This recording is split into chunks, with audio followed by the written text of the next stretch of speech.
Bienvenidas y bienvenidos, queridas amigas y amigos. Yo soy Alexis Ortiz, como siempre, abrochado con ustedes.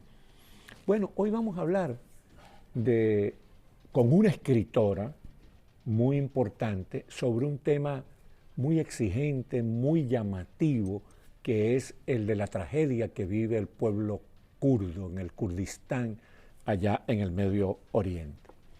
Pero esta escritora con la cual vamos a hablar es muy interesante, porque ella es ese tipo de escritores que no solo son testigos de su tiempo y narran las cosas y lo llenan de ficción cuando ese es el caso, sino que también es protagonista de las cosas que escribe.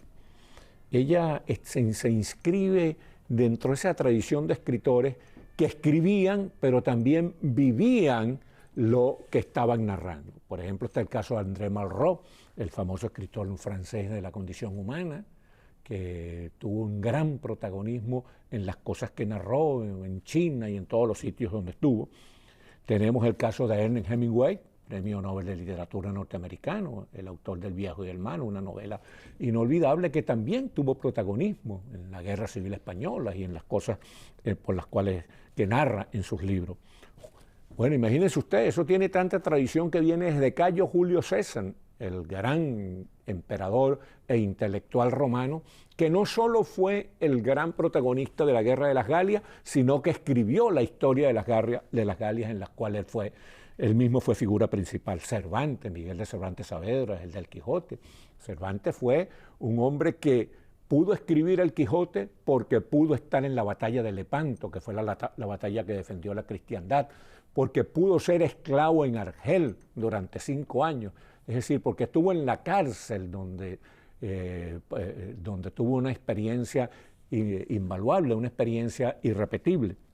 Bueno, y así Arturo Pérez Reverte, que aparte de ser un escritor muy bueno, mi libro favorito es Un día de cólera, pero Pérez Reverte también fue un corresponsal de guerra, o sea que le puso el pecho a las balas.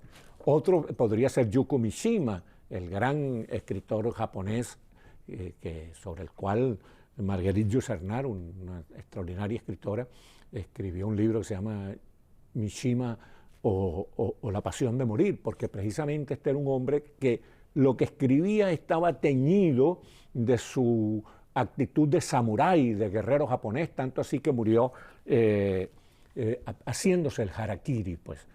De tal manera que esta escritora, con la cual vamos a conversar hoy, tiene la particularidad, o por mejor decir, la singularidad, de que ella escribe sobre lo que vivió, y lo que vivió intensamente, apasionadamente.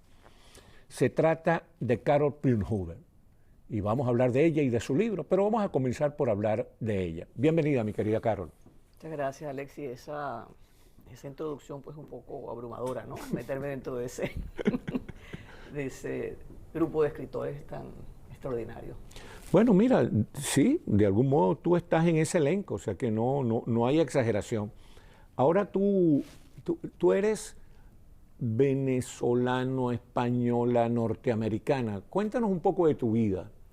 Bueno, mi madre es venezolana, además fue una gran actriz de los años 50 en Venezuela, muy importante dentro de la historia del cine, y se casó con un americano. ¿Cómo se llamaba ella? María Luisa Sandoval. Bueno, María Luisa Sandoval, quiero decirle que era una mujer bellísima, en todos los sentidos en los cuales puede una mujer ser bella. Bella físicamente, bella de estampa, de presencia, y bella de intelectualidad, porque era una mujer preocupada por las cosas trascendentes, por las cosas por las cuales vale la pena preocuparse. Entonces, síguenos hablando de tu madre bella. Bueno, mi madre formó parte de los comienzos del cine en Venezuela, después estuvo muy involucrada en el teatro, y además de eso fue parte de las primeras series que se transmitían en vivo en Venezuela. Entonces, bueno, tiene un historial bastante importante y hizo 4 películas, pero en un momento dado dijo, ya, porque ella nunca se asumió como actriz, sino era algo que le tocó. Y conoció a mi padre, americano, que pasó por Venezuela a visitar a unos amigos. En ese momento mi mamá era la mujer más famosa del país. Y bueno, quedó prendado. Y le hizo una corte. ¿De qué parte de Estados Unidos? Él era de Nueva York. De Nueva York. Mi abuela era rusa judía y mi abuelo era alemán.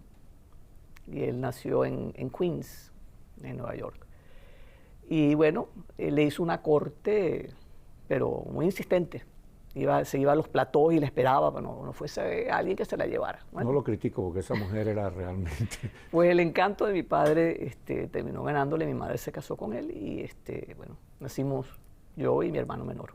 ¿Y qué hacía tu padre? Mi padre él estudió matemáticas, pero en Venezuela él fundó la primera revista económica de Venezuela, que era un boletín informativo para las corporaciones, embajadas que querían invertir en Venezuela. Fue la primera, digamos, newsletter, y eso circulaba semanalmente y mensualmente, en inglés y en español.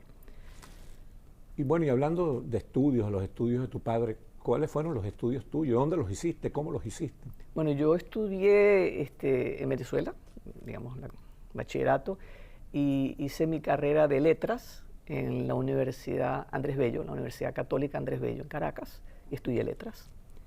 Y después que me gradué me fui a París a hacer mi doctorado en la Universidad de París. ¿En la Sorbona? Hice la maestría en lo que llaman la Sorbonne Nouvelle, que era París 3, y después hice mi tesis de grado, mi doctorado, o lo que llaman ellos, es un diploma de tercer grado, le llaman ellos. Y eso lo hice en lo que era Vincennes, París 11, creo, 9, no me acuerdo. Y ahí hice la tesis con Saúl Yurkiewicz, que fue un gran crítico argentino y poeta. Y bueno, eso fue lo que fue mis estudios en general. O sea, que yo vengo de las letras. Claro. Y viviste en París, en Madrid, en muchos sitios. Sí, yo en cuanto terminé la carrera me fui para París a hacer el doctorado. Cuando terminé el doctorado, bueno, ya yo había empezado toda mi odisea con los kurdos. Y bueno, terminé yéndome a España porque realmente necesitaba retornar al idioma. Sí, señor, a la madre patria. Voy a recuperar, a empezar a escribir y a hablar nuevamente en español. Como decía Rómulo Gallegos en Doña Bárbara, las cosas vuelven al lugar de donde salieron, ¿no? Así es. Bueno, fíjate tú eres autora de un libro que a mí me parece muy, pero muy importante y ya vamos a hablar de eso. Este libro se llama De Venezuela al Kurdistán, Crónicas de un Destino. Fíjense, voy a leer los dos párrafos con el permiso de ustedes, con la venia de ustedes, como uno decía cuando era parlamentario, porque en estos dos párrafos uno puede identificar la importancia, la trascendencia, la proyección de este libro. Dice el presentador Manuel Martorell, que es un periodista especializado en Oriente Medio, dice: Carol Pluijnhoever, periodista y escritora venezolana, se adentra en la causa del pueblo kurdo, uno de los problemas internacionales más dramáticos y determinantes de Oriente Medio, que afecta a casi 40 millones de personas, dividido entre los estados de Turquía, Irán, Irak y Siria. Los kurdos son el mayor pueblo sin estado del planeta y llevan luchando ya un siglo por unos derechos políticos y culturales que les permitan gobernarse de forma autónoma o a través de sistemas políticos federales. Defensores de valores democráticos y, por lo general, opuestos al fundamentalismo islámico, esto es muy importante, representan una concepción de Oriente Medio basada en la diversidad y el pluralismo religioso, étnico y cultural, por lo que no dudaron en combatir tanto al Estado Islámico como a los demás movimientos yihadistas, cobrando en esta lucha un gran protagonismo los combatientes kurdos. Este es el libro sobre el cual vamos a hablar hoy, De Venezuela al Kurdistán, Crónicas de un Destino. Yo comenzaría por preguntarte, Carol, ¿por qué un destino? Bueno, realmente yo creo que ha definido mi vida. Ahora, ¿cómo defino yo el destino? Cuando yo estaba haciendo la carrera de letras en la Universidad Andrés Bello, en Caracas, estaba estudiando en el segundo año literatura medieval. Entonces empecé a leer sobre el rey Arturo, sobre los caballeros, todas esas grandes épicas medievales, y de repente yo miraba alrededor mío y decía, es que esto no es lo que yo quiero. Era la época del boom venezolano, los venezolanos sauditas viajaban a Miami, lo que decíamos nosotros, el está barato, dame dos, porque había una gran afluencia económica, pero yo sentía que no había los valores que definían al ser Una pequeña humano. interrupción. Ese lema, está barato, dame dos, es porque Venezuela, como dice Carol, era una Venezuela saudita, la gente, sobre todo la clase media, tenía dinero, venían a Miami a hacer sus compras y compraban de una manera alocada. Entonces, cuando preguntaban por cualquier objeto, le decían el precio, entonces decía, está barato, dame dos. De ahí viene la expresión. Perdona la interrupción. No, por supuesto, gracias por aclarar eso. En fin, total que en ese momento yo tuve así como una especie de conciencia o de deseo muy intenso. Y me dije, yo quisiera conocer un guerrero, un caballero como esos de la Edad Media, que luchaban por valores fundamentales. Uno de la mesa redonda. Exacto, uno de esos o cualquier de esos caballeros que habían conceptos de valores, de humanidad, de luchar por la justicia. Bueno, eso quedó en mi mente. Eso era como un impulso cervantino de parte tuya, ¿no? Sí, yo siento que el destino es eso, o sea, uno lanza unas intenciones muy fuertes y si uno ve en la vida de uno lo que uno ha conseguido, lo que uno ha logrado, lo que uno ha vivido, a menudo procede de un deseo que está ahí y uno lo ha pensado, lo ha verbalizado, pero en ese momento fue un pensamiento muy intenso. Por eso se llama un destino.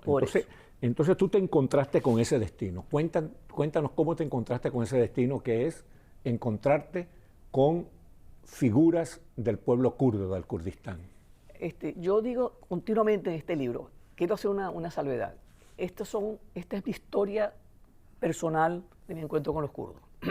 Yo dediqué 40 años de mi vida a escribir sobre los kurdos de Irán, sobre todo soy biógrafa del líder más importante del cual hablaremos, pero ya ese es un libro periodístico, académico de 500 páginas, o sea, recorre toda la historia de la Revolución Islámica visto a través de la vida de este líder kurdo del cual hablaremos. De ese libro al cual se refiere Carol Prinzhuber, también vale la pena leerlo. Ella me lo regaló, bueno, voy a tener que leerlo en francés porque no lo tenía en español cuando me lo regaló, pero es un libro enjundioso que estoy seguro que me va a hacer mucho bien, mucho provecho leerlo. Bueno, entonces yo estaba haciendo mi doctorado en París y una amiga mía venezolana me dice, vámonos al Festival de Cannes. Y digo, bueno, perfecto. Pero para ir al Festival de Cannes necesitábamos unos pases. Yo había empezado a publicar poemas en el papel literario del Diario Nacional. Entonces le dije, ponte en contacto, yo estaba en París, estaba en Caracas, con el director, que nos mande una carta para poder inscribirnos y además cubrimos el evento. Bueno, total que el problema era que yo no conseguía hotel, porque estaba todo lleno. Esto fue un mes antes del Festival de Cannes. El Festival de Cine de Cannes.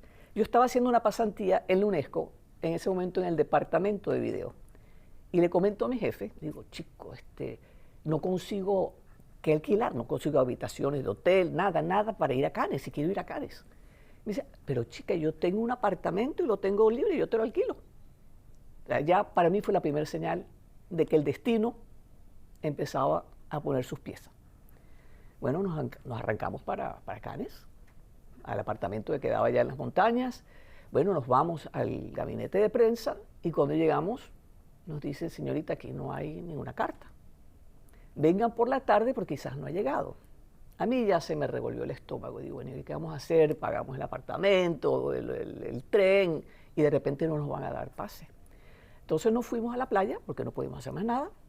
Pasamos el día en la playa y regresamos en la tarde. Pero en el ínterin, un amigo mío periodista, Gustavo Morales, que cubría Cannes todos los años, me dijo, mira, déjame conseguirte unas invitaciones, por si acaso se tienen que ir. Entonces, a través de Atahualpa Lichi, chileno que vivió mucho tiempo en Venezuela, director de lo que llaman la Cannes de Realizadores, porque en Cannes hay 3 festivales paralelos. Está el festival principal, la Palma de Oro, y está la Cannes de Realizadores, y hay otro que se llama Un certain regard, una cierta mirada. Y Atahualpa nos dio unas invitaciones para ver una película de un cineasta turco de origen kurdo. Y mi amigo me dice, no dejes de ver esta película porque este es un cineasta muy importante en Turquía y ha presentado ya en otros festivales películas de él muy importantes. Bueno, nos fuimos a la playa, regresamos, nos ponemos en la cola y cuando estamos en la cola decido ver la invitación. Y en ese momento me doy cuenta que dice tenue de soirée, es decir, vestido de cóctel de noche. Y nosotros estábamos en chores, con sandalias, embadurnadas de aceite. Y le dije a mi amiga, tenemos que irnos a cambiar, no podemos entrar así. agarramos un taxi, fuimos a la casa, nos cambiamos, no nos duchamos, nos montamos en el taxi corriendo por las calles de Cannes, se para enfrente de la alfombra roja, nos abren las puertas y yo salgo y Edna, mi amiga, sale atrás de mí. Cuando entramos al lobby empiezan a tomarnos fotos. Y yo le digo, Edna, nos confundieron con unas actrices. En ese momento no había nadie porque ya la película había empezado. Y me dice, tú camina, Carol, no te pares. Digo, Edna, esta no es la entrada, tú camina. Subí las escaleras, entregué mis invitaciones y el señor me dijo, señorita, usted se equivocó. Le dije, señor, usted no me puede hacer bajar porque... Entonces me mira, me pica el ojo, hace un guiño y me dice, pase, pero no lo vuelva a hacer. Entonces ahí vi yo esta película y ahí empieza mi historia con los kurdos. Era la película de Yilmaz Güney, de quien vamos a hablar. Sí, vamos a hablar de él, de Yilmaz Güney, sí, porque es un cineasta kurdo realmente muy famoso, de mucha obra valiosa, y él y la esposa eran gente muy interesante, ¿no? Pero yo te voy a decir cómo lo conocí, que fue también otra característica del destino. Fuimos a cenar en un restaurante y nos sentaron en una mesa con 2 personas, y en esa mesa se decidió el destino de mi amiga y se decidió mi destino. El señor al lado de mi amiga se casaron. ¿A ella se casaron? Ellas se casaron, están casadísimos. ¿Cómo se llamaba tu amiga? Se llama Edna Mijares, se casó con Greg McGrain, que es un americano que hacía investigaciones en Cambridge, Inglaterra, sobre la biogenética. Ah, ok. Y el señor a mi derecha, David Meeker, era el encargado de los archivos del British Film Institute. Entonces yo le conté a él la fascinación que tenía con la película que acababa de ver de Yilmaz Güney, y él me contó su historia. Entonces, a través de él empezamos a conocer gente del cine, y yo conocí a un periodista que me pidió que lo acompañara como traductora porque iba a entrevistar a Yilmaz Güney, pero él no hablaba francés y el traductor de Yilmaz no hablaba inglés. Entonces yo iba como traductora de traductor. Entonces me fui con él a ver las películas en VHS en esa época y fuimos a una entrevista y ahí conozco yo a Yilmaz Güney en esa entrevista. Y al final de la entrevista le digo, ¿puedo hacerle una pregunta? Me dice, por supuesto. Le dije, yo no soy británica, yo soy venezolana. Cuando le dije eso fue como, ahora calabra. Venezuela, América Latina, la solidaridad. Y una cosa que me abrumó, me dice, deme su teléfono, su contacto, estaremos en contacto con usted porque ahorita tengo muchas entrevistas. Y así fue. A las 2 semanas después de ganar la Palma de Oro, me contactaron. ¿Ganó la Palma de Oro con qué película? Yol, que significa El Camino. Y ese año, 1900... En kurdo, ¿no? ¿Ah? Significa el camino en kurdo. En kurdo. No, en turco. En turco. En turco. Ese año ganaron la Palma de Oro Yol y Missing de Costa Gabras. Ese año ganaron los 2 la Palma de Oro. Bueno, a partir de ese momento yo empiezo a trabajar con Yilmaz Güney, que era un hombre perseguido por la Junta Militar turca porque se había escapado de la cárcel. Y había aparecido en Cannes con esta película. Entonces, no solamente era una gran película que era una posible ganadora de la Palma de Oro, sino que además había toda la situación política de que la Junta Militar estaba pidiendo su extradición y el gobierno de François Mitterrand, que acababa de llegar al gobierno, al poder en Francia, decía, no, él no lo voy a extraditar. Entonces, yo me encontré en medio de eso. Y era un hombre que, además de un cineasta muy relevante, tenía una mujer muy interesante también, ¿no? Fatosh Güney, la esposa de Yilmaz, pertenecía a la alta burguesía turca. El abuelo de ella había sido médico del último sultán otomano y ella pues se creó en ese mundo, pero también siempre quiso vivir algo más y conoció a Yilmaz por esas cosas del destino. Y en cuanto él la vio, le dice, tú eres la mujer de mi vida y nos vamos a casar. Qué maravilla. Y así fue. Ella se escapó para casarse porque la familia no estaba de acuerdo con que se casara con este hombre divorciado, con hijos, además que un tipo que estaba en la televisión, en las películas, o sea, no coincidía con el esquema de esta familia conservadora. Pero bueno, finalmente se reconciliaron y Fatosh tiene una historia muy interesante también. Bueno, ahora como decía Marguerite Yourcenar en uno de sus libros, hay un momento en que se encuentra el destino con la voluntad. Así es. Y ese momento me imagino que para ti fue cuando conociste a Abdülrahman Gazenlü, el gran líder turco de la resistencia turca. Bueno, gracias a Yilmaz Güney yo conocí a la diáspora kurda en París. Y entre esos, el Instituto Kurdo, donde estaban todos. Entonces una noche conocí a Gazenlü. y me invitó para ir al Kurdistán. Háblanos de Ghasemlou. Realmente Ghasemlou es una personalidad fascinante, ese líder kurdo. Háblanos de él. Bueno, Ghasemlou era un hombre, cuando yo lo conocí, yo no sabía quién era. O sea, me lo presentan como un líder importante, pero además tenía un nombre incomprensible para mí, Abdul Rahman Ghasemlou. Muy difícil para uno cuando está metiéndose en ese mundo. A mí lo que me impresionó de ese hombre cuando lo conocí fue el carisma, un hombre con un sentido del humor, capaz de burlarse de sí mismo. Eso es muy importante. Esa es la mayor prueba de inteligencia, el sentido del humor y la capacidad que pueda tener alguien de burlarse de sí mismo, de no tomarse tan en serio. Además, él estaba luchando contra el Ayatollah Khomeini. Era la resistencia más importante, se había armado el pueblo kurdo para luchar contra la violencia que estaba ejerciendo el Ayatollah Khomeini contra los kurdos. El Ayatollah Khomeini en ese momento era el jefe de Estado turco, el líder religioso y político turco que instaló, de Irán, perdón, gracias por la corrección, de Irán, que instaló allá en el mundo persa una teocracia realmente brutal. Bueno, cuando yo lo conocí, era guerrillero, era el líder de un movimiento de guerrilla, y yo me imaginaba que los guerrilleros eran unas personas así muy serias, que se tomaban muy en serio, y me encuentro con este personaje sonriente que además hablaba 9 idiomas. Este hombre tenía un doctorado en ciencias políticas, había sido profesor y tenía una carrera académica. ¿Dónde hizo ese doctorado? Bueno, él hizo el doctorado en Praga. En Praga, Checoslovaquia para esa época. Exactamente. Entonces, bueno, Ghasemlou tenía una capacidad de entender al interlocutor. Y a mí me interesó mucho su mensaje porque él venía del stalinismo, de la izquierda más rancia y ortodoxa. Él estaba en Praga cuando entraron los tanques soviéticos a Praga, y ahí se dio cuenta que la cuestión, la mentira del comunismo soviético era enorme, y ahí se distanció. Y empieza un proceso fascinante intelectualmente y políticamente a una evolución hacia lo que él llamaba la democracia social. Entonces es un hombre que empieza a enseñar a su pueblo lo que son los conceptos de la democracia. Que lo más importante era la democracia. Él decía una cosa que a mí me encantaba, decía, la peor democracia es mejor que la mejor dictadura. Entonces, él va a enseñar a su pueblo lo que es la democracia, lo que es la tolerancia y lo que es una sociedad, sobre todo como el iraní, donde hay tantas culturas, es un pueblo muy diverso, Irán está lleno de diversas culturas e identidades, se puede vivir en paz y armonía, siempre y cuando se respeten los derechos de unos y otros. Lo que él pedía para el pueblo kurdo era mínimo. Él pedía la autonomía, que es lo que tienen los catalanes en España.